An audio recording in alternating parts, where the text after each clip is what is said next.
mà chất năng bằng sông cương chiến bạch nhạc bạch nhiên sa ma kỳ cùng năn nia sông cương bom ra ca bia Cambodia mai đồng rực nia tiêm tia sân sê ray ai kêu riêng bờ na tiêm a thấp ba tay mai ra sấy đô đánh thay rẽ xa mình oi bờ tinh chìm biến một đua ta sông bạc đồn ta thôn thiên chiết Khmer rèn a tinh rèn bom lư Cambodia Khmer ai thêm kia đông xoài pa nhà ha yêu bài sẽ tinh song cung ăn hồng xa sẽ quạt lại ca chi đẹp phim rùng rương đầy dương tu dương khô khó dương Khmer trọc lan song cung chiến khai ra nào ở trong đầu âm lại chung bờ chia đang bay Cambodia rung rung Seng san chơi vô con nặng phải sông cô chiên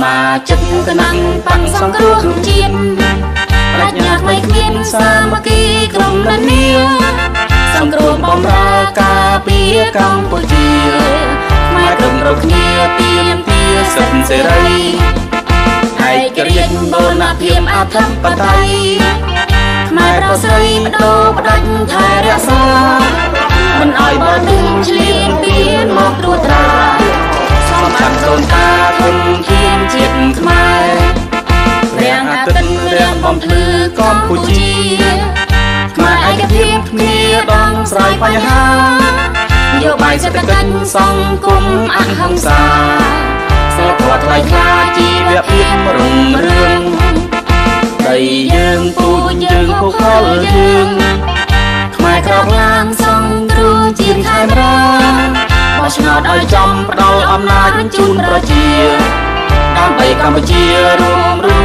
Seng san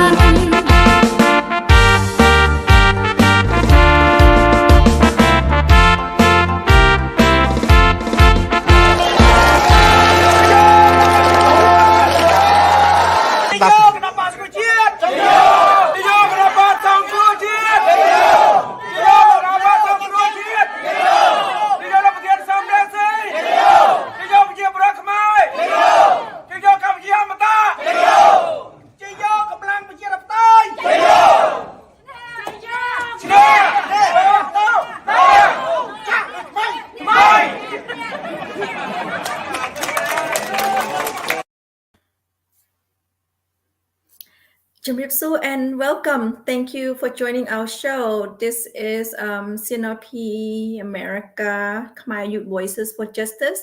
That was a great intro to our show. It's always give us energy. So again, thank you for joining our show. My name is Linda Wu. I am broadcasting live from Los Angeles, California. Today is in America is Tuesday, November 15, 2022. If I did not see you next week, I would like to wish you, everyone in America, a happy Thanksgiving if I didn't see you. But beside that, looking forward to our show today and looking forward to seeing you next week as well, even though holidays is coming up in America. Our topic today, we will evaluate our Cambodia 2022 ASEAN chairmanship. So we will look at the whole year and see what is the what was the success, what was the failure, and I'm sure both of my guests will have plenty to say on both sides of the aisle. So I have two wonderful guests. The first one, he is from Canada. He is Mr. Sophoan Seng. When he's, I will introduce him, and also I want him to actually say a little bit about elections. If you are watching me in Cambodia, now is the time to look at your voter registrations, and also look at if you need to go and register yourself. So please check your voter registrations and check where you live, and is that where you vote, where you town, because election is coming up, and I believe you have only a couple of weeks or maybe 3 weeks left to register. So please check your voter registrations. It's important that you go and vote next year, July, in the national election, I believe July 23rd. So before I go any further, I would like to introduce my guest, Mr. Sophoan Seng. Mr. Sophoan. How are you? I'm very good, thank you. Thank you for having me in your program today. Thank you. And I didn't give out where you, I know our audience probably know already regarding voter and voter registration. You are working in Canada trying to get us overseas to actually vote as well. So can you tell a little bit about your program and tell us a little bit on, the people in Cambodia should check their voter registration if they haven't done so? Yeah, that's a good question, because the CNRP, the Committee for Election Rights of Overseas Cambodians, the CNRP, has been working very hard to advocate that Cambodians living overseas should have full rights to vote, to cast their ballot. And in the meantime, we have been working to advocate all Cambodian abroad and Cambodian domestically. They should register to vote, because the election committee, NEC in Cambodia, they allow people to register to vote from October 28th until December 8th. So today is November 16 in Cambodia. So only a few weeks more, 3 weeks, the max, and time is done. So yeah, this is election practice in Cambodia. I think, Linda, in the US, myself in Canada, we don't have that specific period for registration at all, because it is universal rights that we can register to vote anytime, especially when you turn to 18 years old or you move your place. The registration will correct right away. Don't need to check, don't need to register, don't need to verify your voting list or whatever. This is very bothering, annoying to the livelihood of the citizen, right? Because Correct. the election system, you have to make it easy for people, not to annoy them, because the people are busy to work and to make a living, so that they can pay tax to the government, so that the government can have sufficient funds to operate and serve the people.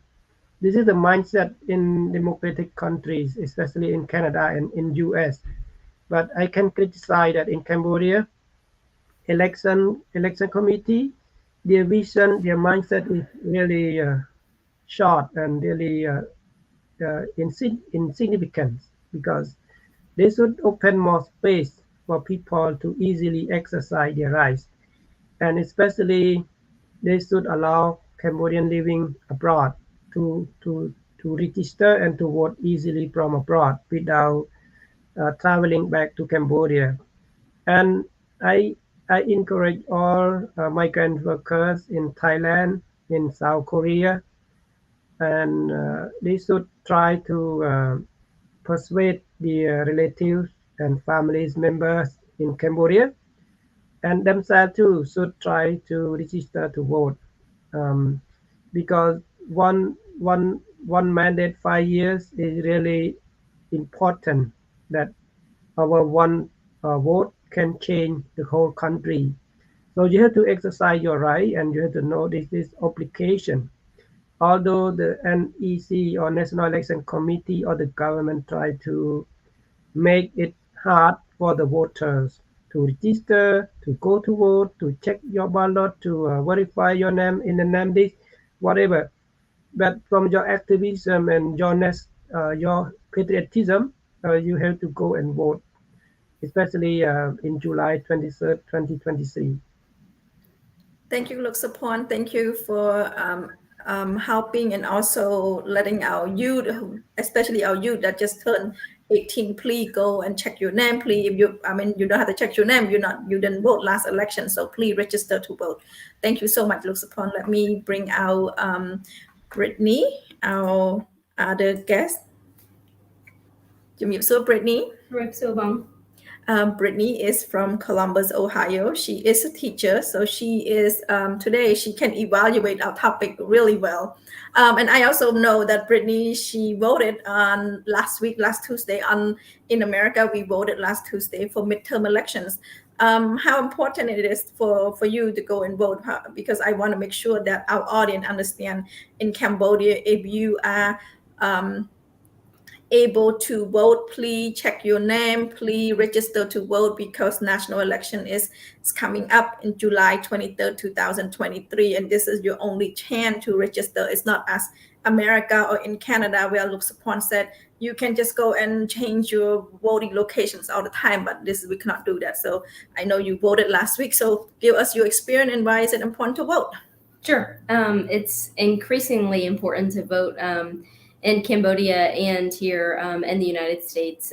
There are a lot of people, a lot of targeted efforts to restrict our rights to voting, whether they're removing drop boxes for our ballots, or changing the times, or maybe removing the names of people from the voter registration.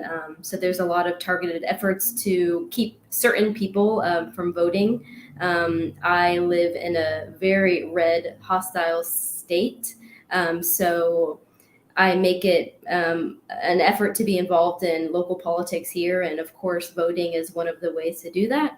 A lot of people in this country have fought for the right to vote, and it's our civic duty. I believe it's our civic duty to vote and to be engaged in politics.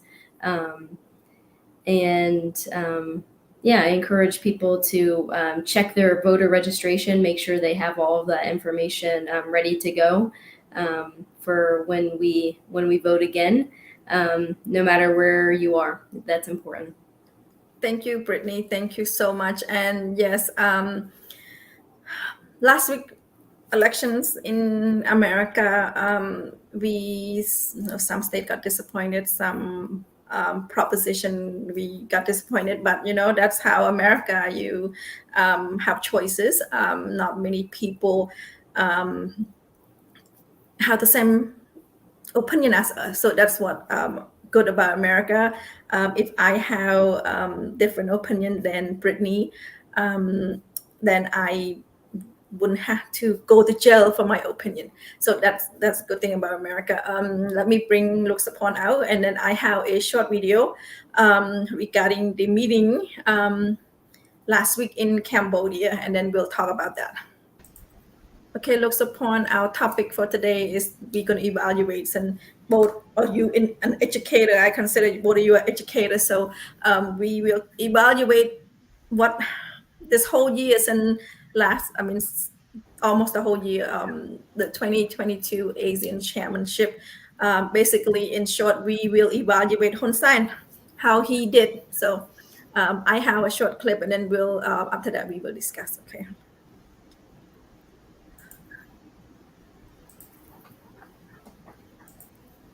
You will see the video as soon as I can get it up.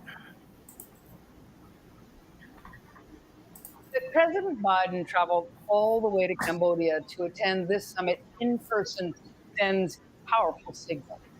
In thanking the summit's host, Cambodian Prime Minister Hun Sen, and posing for a picture with ASEAN leaders, he's telegraphing America's determination to bolster its alliances in the Indo-Pacific to help counter and contain a rising China. ASEAN is the heart of my administration's Indo-Pacific strategy.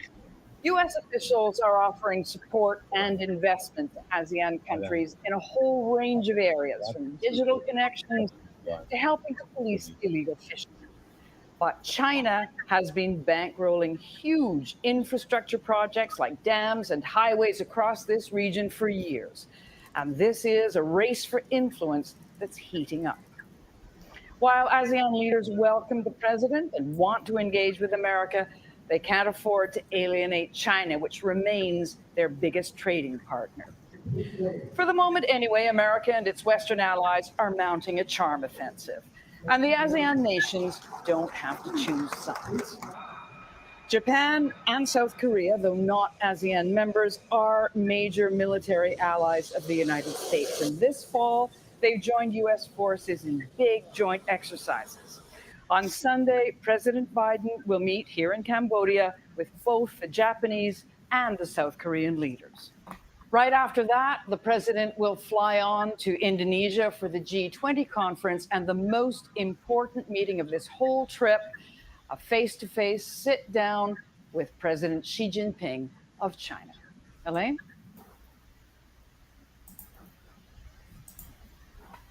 Okay, that's a little summary of what Mr. President, Mr. Joe Biden did this past weekend, and I'm not sure you can catch the beginning. President Biden thanking the ASEAN chair. It's just a proper way of thanking the host. It's not saying that you did an excellent job. It's just saying thank you for hosting 2022, and that is also something that people with the CPP take it and twist it whatever they want to say, but all the leadership, what they did is they didn't say that good job, you did a good job as a chairman. They said thank you for being a host, thank you. So now, Mr. Sophoan, have you seen the elaborated, I guess, party in Cambodia? Elaborating a guest party, I mean the host, right? Yeah, being the host.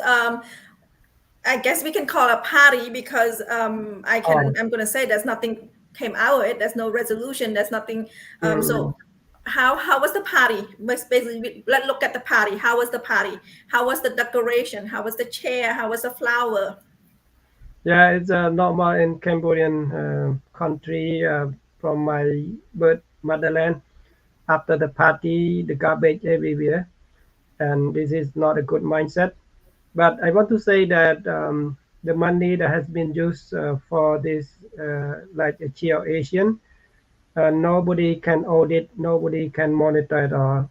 The money has been vastly used, even though the vote that's spent for the gift to the Asian leader, the top leader India, is not significant at all. It is really bad talking about spending money because the parliament did not control this spending at all. Until today, I don't know how much they spend the money for this party. But since Cambodia become the chairmanship of Southeast Asian, and I want to stress out that ASEAN is come from Association of Southeast Asian Nation, not Asian like ASIAN, that Asian people in ASEAN. So Asia is very big continent in the world. So this Southeast Asian nation, we have 10 countries, and Cambodian is the youngest member, because during that time, as I know, Cambodia should become the member before Laos, but because Cambodia under Vietnamese supervision, Vietnam say yes or no to Cambodia, so Cambodia become the youngest member in these 10 nation states. But for the become chairmanship, it is the take turn, because ASEAN has very weak constitution, or I can say the charter, the regulation, comparing to European Union is very different. The European Union is more unified and more collaborate and more articulated, but ASEAN charter is not. ASEAN charter, they don't have to interfere in the internal politics, and the chairmanship not come from by capacity, by leadership, or by any kind of selection. It come by take turn according to the alphabet. So after Cambodia is to Indonesia. So for Cambodian people, they have been persuaded that to be a chairman of ASEAN is showing that the leader is really good, really popular, something like that. So this is the internal media. They try to manipulate the public. But actually, it is not significant at all. You waste your domestic money, and you just show off the face or your leadership or the top powerful man. But the bottom line, Cambodian people earn nothing. We earn some, not earn nothing. We earn some, but comparing to spending money, comparing to politicization, Cambodian people become the objective of this Asian chairmanship, especially last few day party or last few day summit. Um, the top leaders cannot go out from their bed to experience real life of Cambodian citizen because the security is really strict. Even though the handsome man, the Sultan, I don't know his name, but he tried to came out and run under the rain, and there's a security guard and there's a blockway that he cannot experience in real life, even though he tried to run as a normal citizen in Cambodian from his hotel. So I feel that Cambodian have no security for those top leaders at all. And those top leaders did not feel that they come to Cambodia and they can live with Cambodian people at all. They live like in a fantasy world that is different world, not the real world. And another thing is that I observe is, as you know, the United Nations General Secretary, he already came to Cambodia and he visited Tuol Sleng, and he made the announcement. I mean, a short speech, the briefing. It's very interesting. If you have heard about his speech, I can tell you later on. And also Joe Biden, his first time in Cambodia, not to legitimize anybody's power in Cambodia at all. He just came here because Asian country, not to legitimize any power in Cambodia. And also his talk that we call bilateral talk, that is very important talk, in Cambodia is not transparent. So that US, I mean America, they back up by issue the statement again from the White House, right? But Cambodian authority, Cambodian leaders try to hide this. They don't disclose to the public what they talk with Biden and what Biden talked to him. This is very bad diplomacy. This is they call backbiting diplomacy. It is only a boomerang to the Cambodian nation, to the Cambodian people. And this is not good. This is not a good sign at all, because Cambodia will learn from history. During Rodom Sihanouk, when United States tried to support him and build the road from Phnom Penh to Kampong Som, only asked him not to engage with China. And he said yes.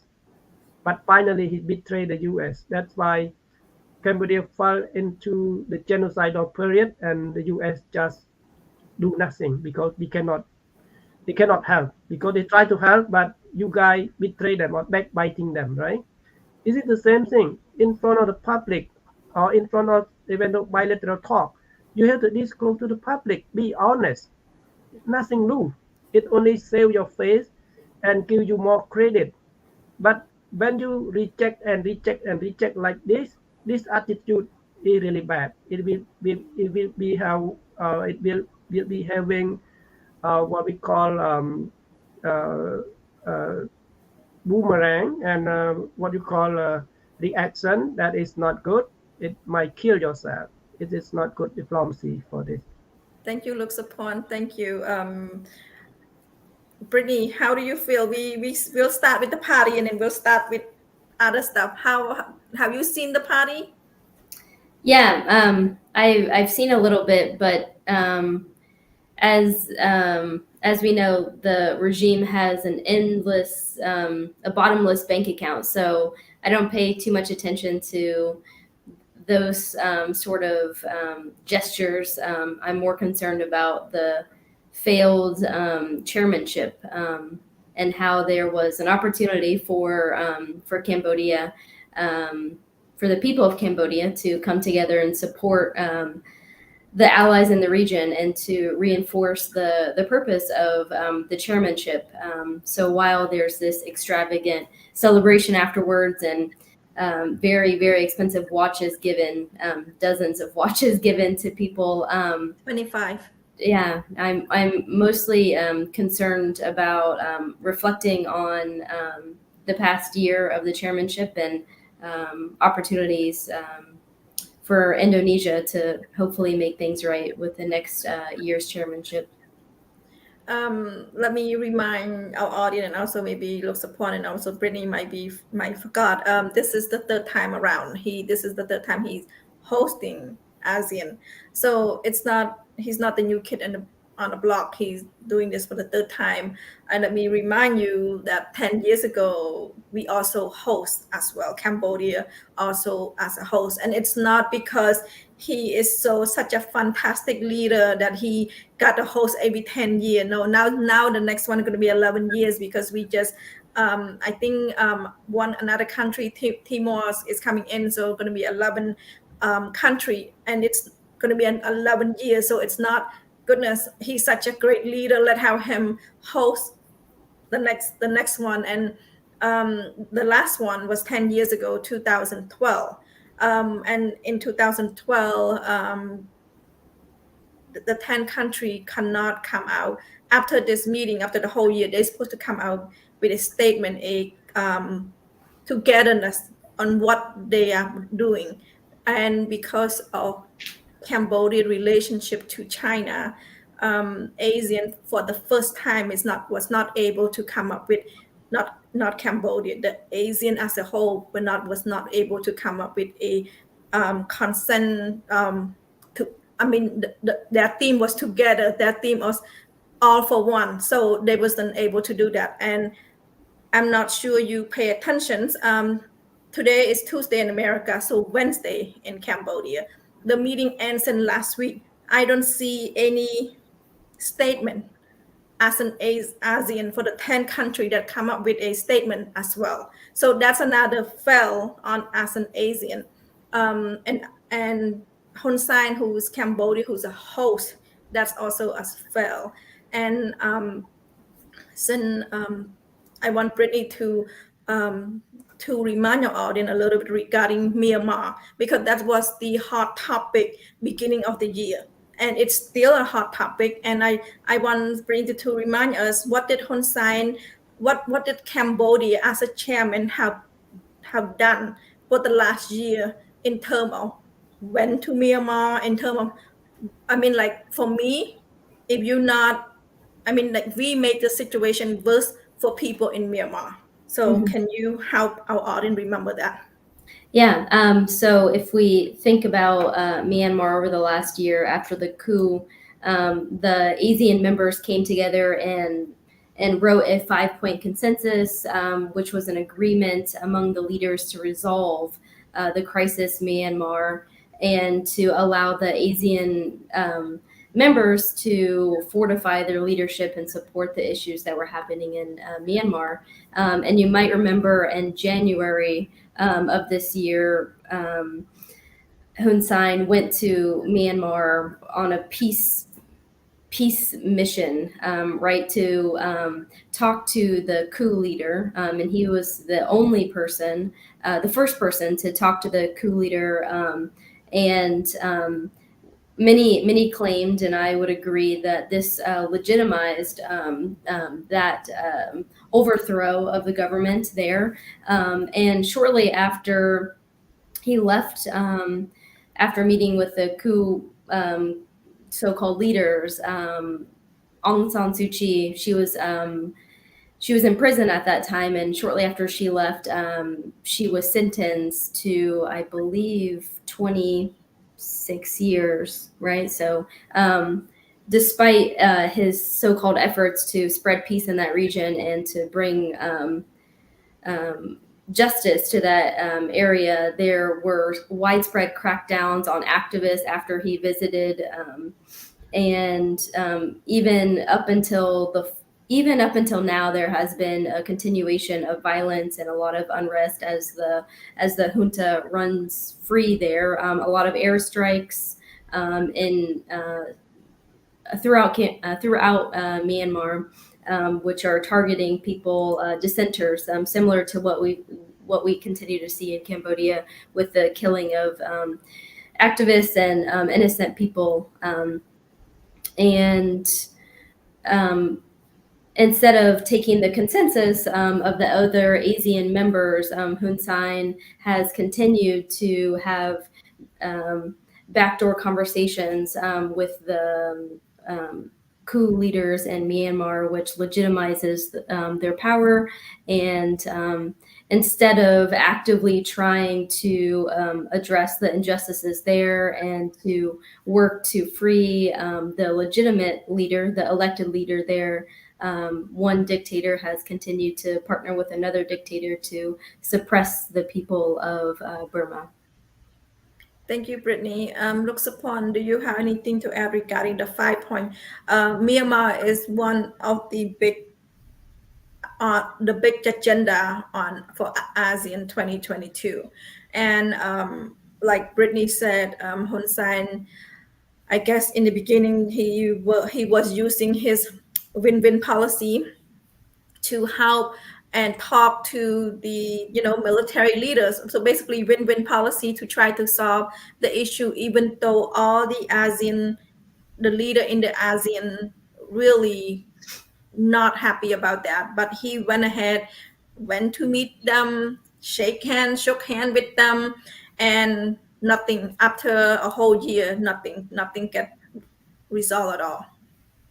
Yeah, at the beginning, I think most Asian members, including communist countries like Vietnam and Laos, they are shocked that to see Prime Minister Hun Sen travel to Myanmar and bring some supply to help the military junta, So for me as a Cambodian, more than shocked to see him act like that. And he said that I think he tried to use his political trick that he used with the opposition leader in Cambodia, and he tried to persuade Myanmar junta to apply that method so that they can win. That's a win-win. I think win-win policy, or I don't know. Win-win policy. Maybe I call it win-win chessboard. I'm very shameful, regarding Myanmar. And Cambodia as the chairmanship, they fail. This country failed as chairmanship failed. At the beginning, he tried to work solo without listening to any members of Southeast Asian nations. But during this summit, he tried to listen to them. But I think it's too late already. So it comes from his action. It's a karma for Prime Minister Hun Sen that he decided to do alone at the beginning. But at the end, he tried to go along with others' consultations. But everything is too late. That's why Myanmar cannot join. And all that 5 principles of 5-year rule, Myanmar did not respect. And it showed that Cambodia as a leader did a bad job. So I think next, Indonesia, they might do better. They might do better than Cambodia a lot. Yeah, I am hopeful. What I said beginning was he's not only made the situations, like we know the situation in Myanmar is really bad, but he make it worse by going over there basically, because after he went there, there's more killing, there's more. So he's not bringing any peace, anything to the country. It make it worse by just go and shook hand with the military leader over there and talking about Aung San Suu Kyi. I have lost track on how many years she's supposed to be in jail. I think Brittany said 25. I don't know how many lives now she's in there. So the same thing, like it's actually mirror Cambodia, where opposition's leader is actually the court telling them, ruling how many years, 100, 200 years in jail, and think that's the same thing as Aung San Suu Kyi as well. Now let's talk about, we're talking about this is more a the topic that for ASEAN. How about Cambodia? For the whole year, the Lady of Naga will protesting this whole year, and until today, November 15, after the party, the extravaganza party, there's no resolutions. Brittany, how do you feel about that? That inside internal problem in Cambodia, Hun Sen is not even solving it, and one of them is Naga Will. Well, as we said, this chairmanship that Cambodia has held for the last year, it is on a rotation basis. It's not like he did anything to earn this based on how things are going in Cambodia. So we've been talking about the issues with the Naga strike for nearly a year now. We've been talking about the degradation of environmental spaces in Cambodia and the shrinking civil society. These things continue to ramp up. And so while there's parties and watches given and really extravagant exchanges after the summit, as if there's anything to celebrate, the reality is a lot of people are suffering. There's even more threats and violence since the commune elections back in June. The prisons are full of people. There's a shrinking space for free speech in Cambodia. And so this, it continues to be a problem. Hun Sen had a grand opportunity for the past year to work alongside other ASEAN countries who can help bridge some of these gaps that Cambodia has been struggling with for some time. But Hun Sen, having leadership for nearly 40 years now, has no interest in addressing those injustices in Cambodia. Because it would mean that he would admit fault for creating a lot of those injustices. So we see the same issues that were here pre-chairmanship a year ago to post-chairmanship now. If anything, the issues are heightened. If you look at the past year with COVID issues and with inflation and people's shrinking salaries and shrinking civil liberties in Cambodia, there's great cause for concern and a lot of missed opportunity over the last year to really show solidarity in the region and to address some of the issues within Cambodia. Thank you, Brittany. So you're talking about shrinking paycheck inflations. Mr. Sophoan, the weekend, like, a lot of leaders came over to Cambodia. It's his opportunity, Hun Sen opportunity to reach out, because we know we have over 2 million migrant workers in Thailand. It's his opportunity to reach out to, in terms of economic, in terms of business-wise, so that way he can bring business into Cambodia. So that way our people in Cambodia have the opportunity to work in Cambodia instead of crossing the border to Thailand or going to different country to work. Do you see any opportunity like that Hun Sen reach out and trying to solve this problem with our migrant workers? There's like over 2 million in Thailand right now. What I see is Hun Sen, he is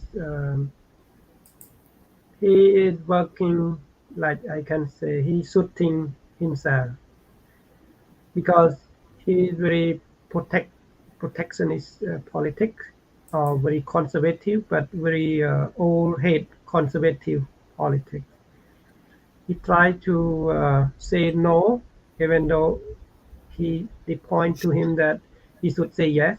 He tried to say no or reject, or sometimes he responds is he color his own citizen as the betrayal, the nation traitor, or whatever the destroyer of peace or outcast citizen, whatever. That those term is really suiting himself because right now the world is really interconnected, and it is globalization, and the networks like social media, everyone like stay in one global together.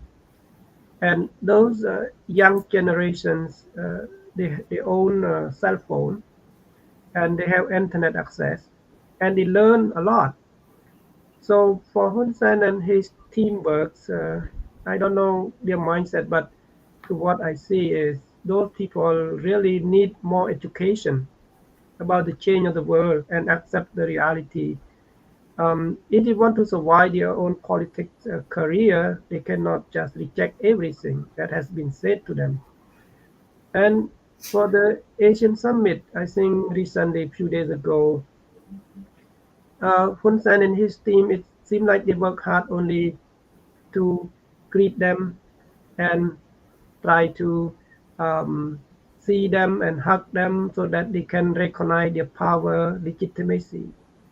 They did not pay attention in detail to other fields such as economic development, investment opportunity, FDI, foreign direct investments. No, not at all. And this is very bad, you know. This is a chance that you can persuade those leaders and their companions about opportunity. But you know, those leaders they know already that Cambodia has very weak judicial system, and also rule of laws is really weak. So big investors they don't want to put money in Cambodia. You know, Hola, I think president of Germany, after visiting Beijing in China, he flew to Vietnam, and they, they they have a big investment in Vietnam. So Vietnam can um, draw attention and bring a lot of investors, and those high-tech investors that can provide millions of jobs to Vietnamese people. And why they invest in Vietnam? Because the rule of law is really very good and credible. But in Cambodia, rule of law is incredible, not credible at all. It's not reliable at all. That's why they don't want to put big money. And when the rule of law is really weak, like Cambodia right now, even though you're chairman of ASEAN or even though you're chairman of APEC or chairman of G20, nobody invests in your country. No, because they're afraid that their business and their capital might be easily lost. And right now, Cambodia can only bring those mafia from China and money laundry investor, I mean bad investor, to put money in Cambodia. And how you expect the future of this country when the investors only come to suck blood from Cambodian people or to destroy the natural resources or to destroy your air, your soil, your water, and your mountain? No, that investing is really damaging the country in the long term. And Cambodian younger generation cannot accept this. That's why migrant worker is their own choice. Because in the country, they cannot obtain a good job, a good salary, or a good paycheck comparing to Vietnam or Thailand, that they have very good rule of law, so investors trust the system. But in Cambodia, under Prime Minister Hun Sen's leadership and his teamwork, just blah blah blah blah, try to create fake news. That's all they can do. They are very smart in that, and try to manipulate the election ballot, something like that. This is not a sustainability, and this is called, the political scientists call, this is you kill yourself, shooting in your tiptoe, you know. And from day to day, he tried to shoot himself, and for the opposition, do nothing, did not spend money, but they earn credit because of another party just shooting themselves, and finally they die. That's what I can see. And to my advice is that come to look at internal rule of law. Make sure the court is independent, not the court right now. They use the court to weaponize to serve the politics, and try to get away from politicization in every spectrum of society. That is not helpful at all.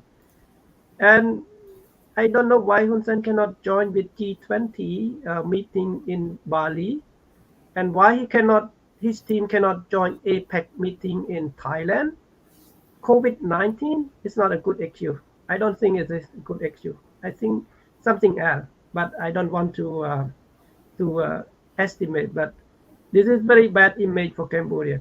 So his his leadership and his teamwork doesn't focus anything about economic development, about social development, about welfare of Cambodian citizens at all.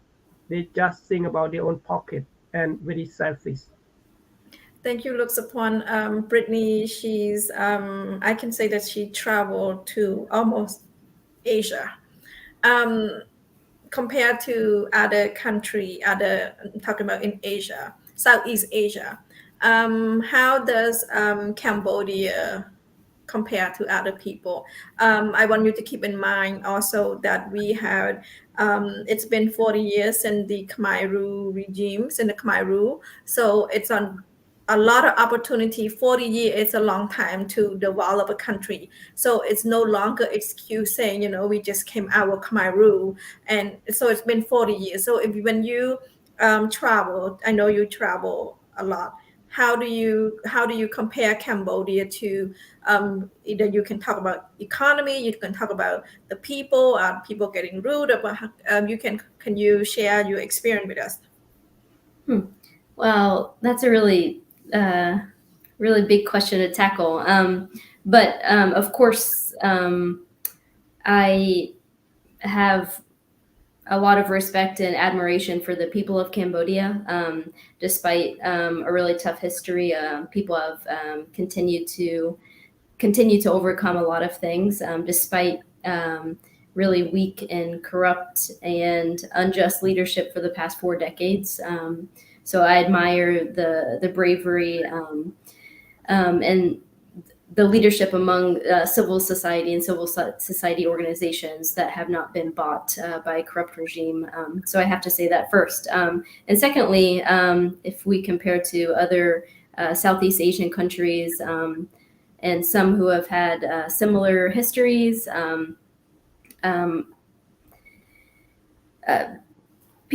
those countries have tended to either go in a couple of directions, and some, like Cambodia, have been, rather than focusing on human rights protection of all people and for growing civil society, have tended to shift towards China's direction to have blank checks, right, to meet corrupt officials' needs rather than building roads and ensuring good healthcare facilities for the people and basic means for a good life. The corrupt leadership of the last 40 years have unfortunately paved the situation that we're seeing now in Cambodia. And as I mentioned earlier, there isn't a safe environment for human rights defenders and climate activists. And we talked about a couple of months ago, there was a really big expose that focused on Cambodian cyber scam industry, which is has many direct ties. It's massive, and it has many direct ties to China.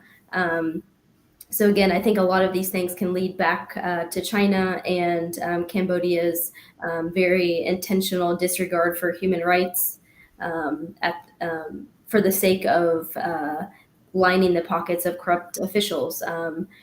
So while I see, I've been thankful enough to have a lot of really good times, I can say, in Cambodia, I also feel I feel a lot of empathy for the people of Cambodia who have been continuing to fight these battles despite very real threats of violence to them and their family. There's a huge diaspora around the world who have they've had to flee for safety of them and their family, and I continue to work for these pro-democracy efforts, because I believe the will of the people should be expressed, which is something also I see across Southeast Asia and other countries that have been suppressed by dictatorships.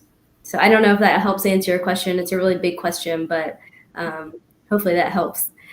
Yes, it does. And thank you, Brittany. You know what? Let's go to Sophoan. You know, you haven't said anything good thing about this party yet. Anything good that you can share? We talked about what 51 minutes already about how horrible it is, how it's not benefiting Cambodian. It's not, you know, and the people would say, well, President Joe Biden joined the party. World leader joined the party. Would that give him some credit for inviting them? They show up. Anything good? Yeah. There's some good, not only all bad. And thank goodness to Prime Minister Hun Sen that he submitted the United Nations to condemn Russia to support Ukraine under invasion of Russia. So this is very good for him since the beginning at the UN. And also during this summit, Ukraine can be part of the, I don't know the technical term, but it's part of the observer, I think, of Southeast Asian nation. So it give more credibility to Ukraine in the international stage. So this is one of the successes that Hun Sen has been achieved. And the others, I think, he bring those top leaders, including Secretary of the United General Secretary Antonio Guterres, to visit Cambodia. I think first time for him, and Joe Biden first time for him. Even though they don't have chance to run like Sultan Brunei, young princess, no young prince, not princess, sorry. But they feel the sadness of Cambodian people. They feel the environment, the deforestation. They feel the dusty, that the road is not clean, not vacuum at all, right? And they can feel the garbage. They can feel the mindset of the people that try to not respect. I don't know what to say. Not respect, but like they don't say straightforward. They are not honest with each other. When they say something, it's just backbiting, dishonest. It's just to what we call flattering or praising that they can get benefit from it. It's not an honest praising or flattering. So you see the logistic, they have a red carpet, they have the high stake, all those is not democratic practice in the US or in Canada, because Joe Biden himself, when he landed, he got off from the airplane. He did not step on the red carpet. He just walked away from it. You know, this is showing something that Cambodia should learn from it. That to be a leader, you are not the holy God. You are the servant of the people. But in Cambodia, I think Brittany might understand this culture. In Cambodia, I don't want to blame those leaders. I blame the Cambodian people as well. Their mindset is they say that those leaders, because they have the past life merit, they earn a lot of merit and they have a good deed. And sometimes they was born from a good ram from past life. That's why they become a leader, and we should respect them, even though they are killer, you know. So this is the Cambodian people mindset that should be changed. You have to look at the leader as a servant, not the leader come from the sky or come from the kingship family. No. They fart, bad smell, and sting like you and me. So we are equal, okay? So we have to learn from this. And Joe Biden, to what I observed from the picture, from the video clip, he always turn away from Hun Sen. I don't know why. In the White House too, like people stand beside him, he turned to someone else. He never turned to Hun Sen at all. So I don't know why. Yeah, we see that on the video. Yeah. As long as he's come up, he went and turned the other way instead of. Yeah. When Mr. Hun Sen stand on the left side, he turned to the right side. When Mr. Hun Sen stand on the right side, he turned to the left side. I don't know. This is something that meaningful for Joe Biden. He might know leadership and mindset of Mr. Hun Sen come from where and to where. That's why when you don't respect your people, you don't respect human rights, nobody respect you. I think this is the message that Joe Biden want to tell Prime Minister Hun Sen. I think his advisor should tell him this truth to him that the world leader they disrespect him because he did not respect his people at all. When you don't respect your own people, don't expect anybody to respect you. So Prime Minister Hun Sen should start to respect his own people by not jailing them because they have different political point of view. No, if they have different political tendency, they believe in differences. That is the diversity of the people. We should be proud on that, right? But for him, he sees someone that have different view from him as a traitor or as the enemy.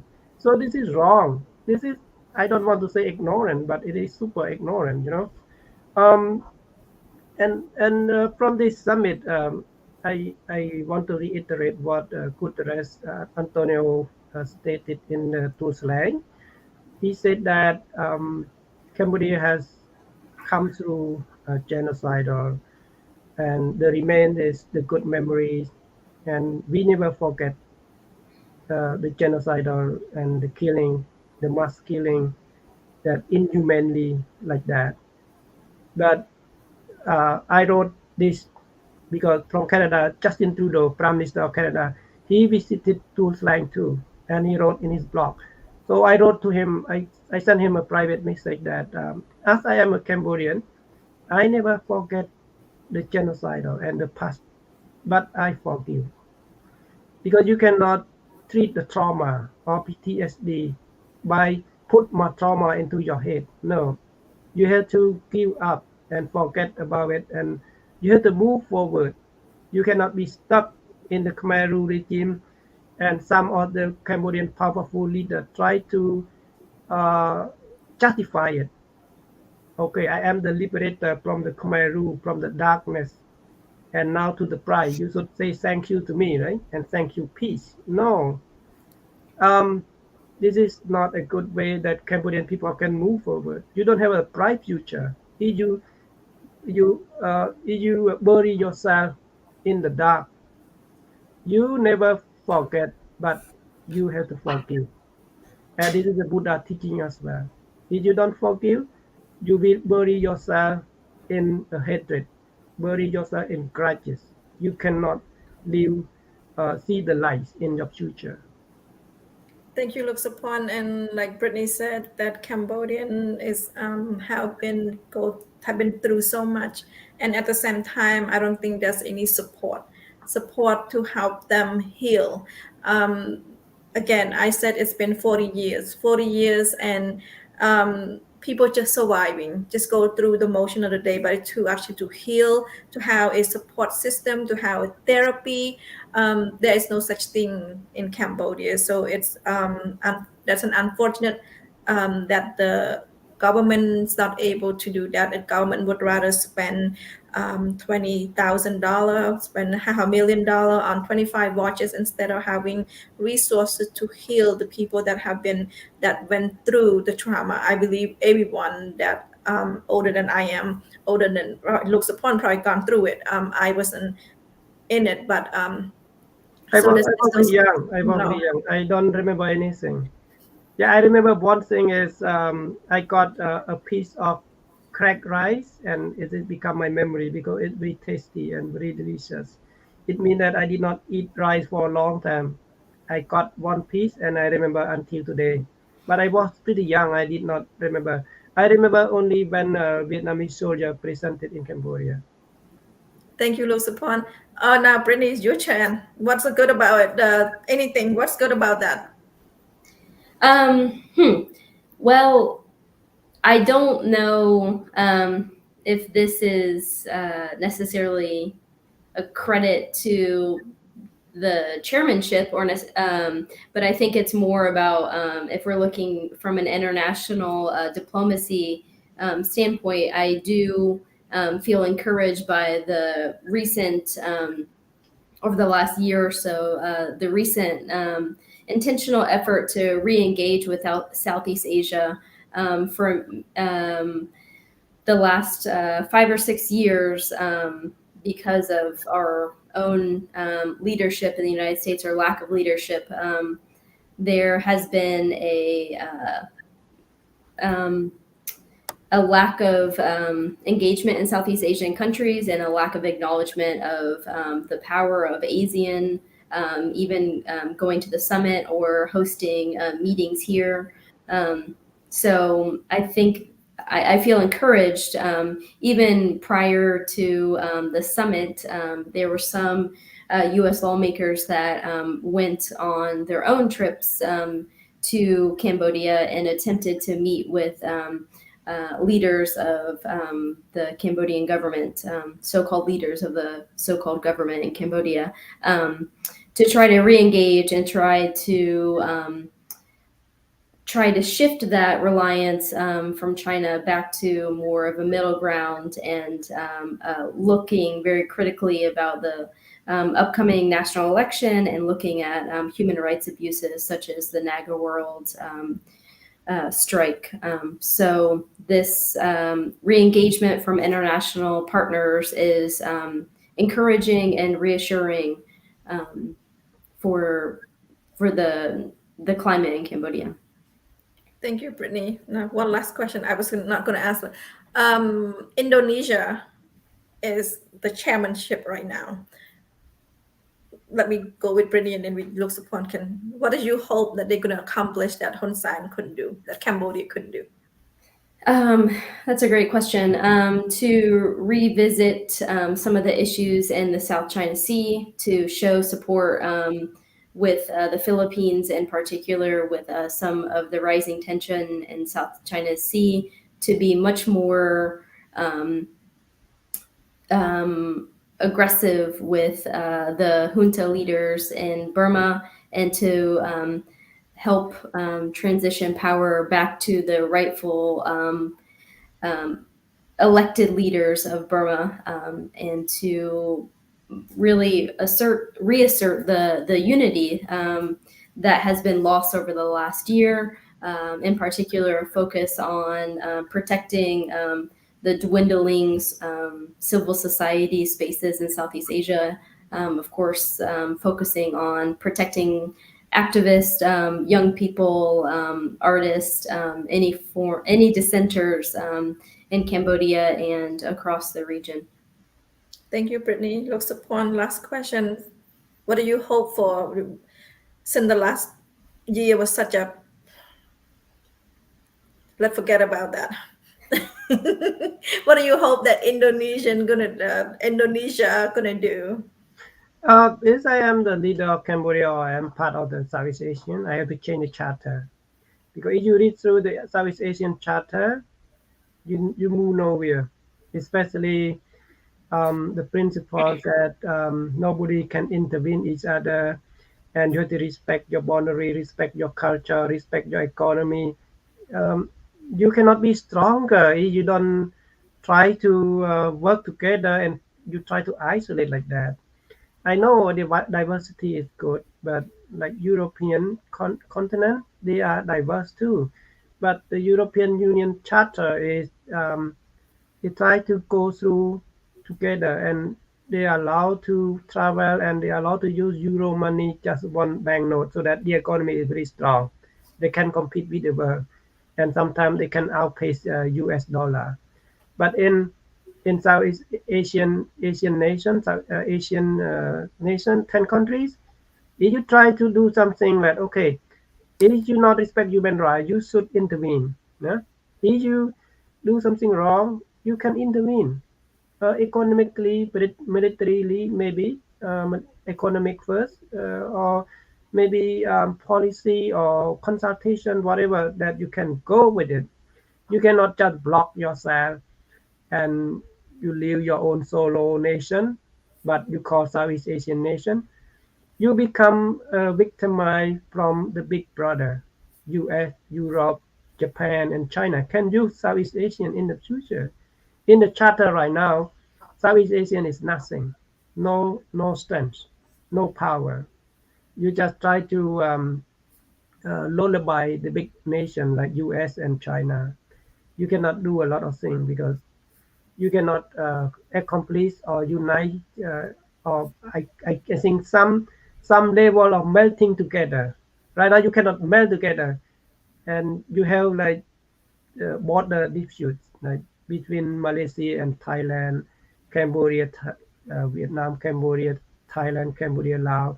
You still have border disputes. In Europe, you don't have that concept at all. They try to meld together, right? It is not in the future. It is not important to have border. The people have no border in the future. So you have to upgrade yourself. That's my perspective. And for Cambodia, if you don't strengthen your rule of law, if you don't craft democracy and respect your constitution, don't think that you will advance and you become a victimized nation state in Southeast Asia. They use you, like right now, China is using Cambodia as a money laundry and black market. You cannot wake up from that. I hope the next future leader, especially Democratic Party, can change Cambodia perspective, not to be a country that those black market or money laundering agent can use this territory at all. You should be a role model to anti-scam, like Brittany talk about scamming, about uh, human trafficking, all those things. This is very bad images and also not good for Cambodian people, especially the younger generation at all. Thank you, Sophoan, and thank you, Brittany, for being here today. Do you have anything to add, both of you? Is that good enough on your evaluations of the 2022 ASEAN? Brittany first. I think that's summarizes for now, but I'll be interesting to see if there's any further consensus that comes out or any other news. And of course, now that international partners are more engaged in the region, I'll be very interested to see the next steps, and of course, leading up to the national election in a few months, I will be watching closely. Yeah, For we me, I are have really a watching appeal for closely. Prime Minister Hun Sen and his teamwork. Stop old-headed conservative mindset in playing politics. It doesn't move anywhere. And you have to upgrade your policy to welcome U.S.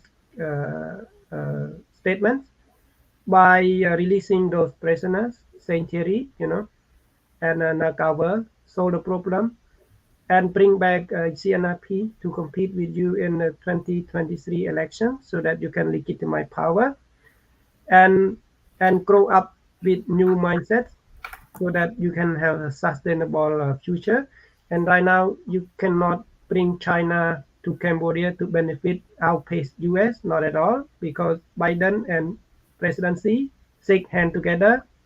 So for the Hun Sen leadership, will be fail if you reject Biden. Go only solo with China, you will fail. So you have to adjust your policy right now.